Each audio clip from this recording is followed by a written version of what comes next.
মধ্যপ্রাচ্য আবারও দাঁড়িয়ে আছে যুদ্ধের কিনারায়। একদিকে ইসরায়েলের সরাসরি হুমকি, অন্যদিকে ইরানের পাল্টা আক্রমণের হুমকি। প্রশ্ন থেকেই যায়, এই সংঘাত কি কেবল কথার যুদ্ধ, নাকি সামনে আসছে আরও বড় কিছু?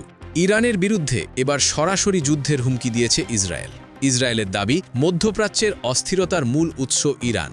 তার ভাষায়, ভবিষ্যতে কোনো হামলার চেষ্টা হলে তার প্রতিশোধ হবে ভয়াবহ এবং কল্পনার বাইরে।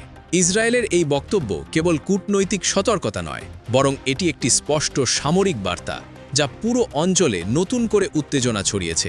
এই হুমকির জবাব দিতে এক মুহূর্তও দেরি করেনি তেহরান।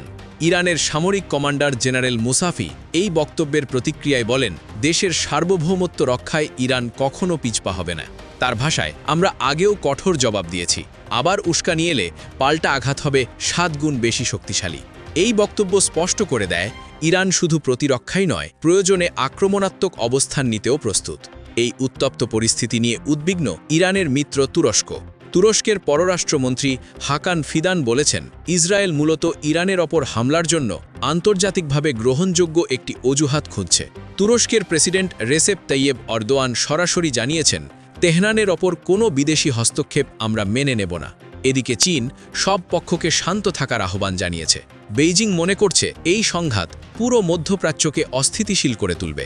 জেনেভায় জাতিসংঘের জরুরি অধিবেশনেও ইরান প্রসঙ্গ উঠে এসেছে। ইরানের দাবি, সহিংস বিক্ষোভের আড়ালে সন্ত্রাসী কার্যক্রম চালানো হয়েছে। পুনরায় এ ধরনের কার্যক্রম ঘটানোর চেষ্টা করলে ইসরায়েল ও আমেরিকা দুপক্ষকেই দিতে হবে কড়া মাশুল। বিশ্লেষকদের মতে, এই মুহূর্তে সরাসরি যুদ্ধ শুরু হলে তা কেবল ইসরায়েল বা ইরানের মধ্যেই সীমাবদ্ধ থাকবে না। এর প্রভাব পড়বে গোটা মধ্যপ্রাচ্য, এমনকি বৈশ্বিক শক্তির ভারসাম্যের ওপরও। তুরস্ক, চীন, এমনকি জাতিসংঘের সক্রিয়তা প্রমাণ করে, বিশ্ব এখন পূর্ণ মাত্রার সংঘাত এড়াতে চায়। কিন্তু প্রশ্ন থেকেই যায়, এই উত্তেজনা কি কেবল কথার লড়াইয়ে থামবে, নাকি ইতিহাস আবারও এক নতুন যুদ্ধের অধ্যায় লিখবে?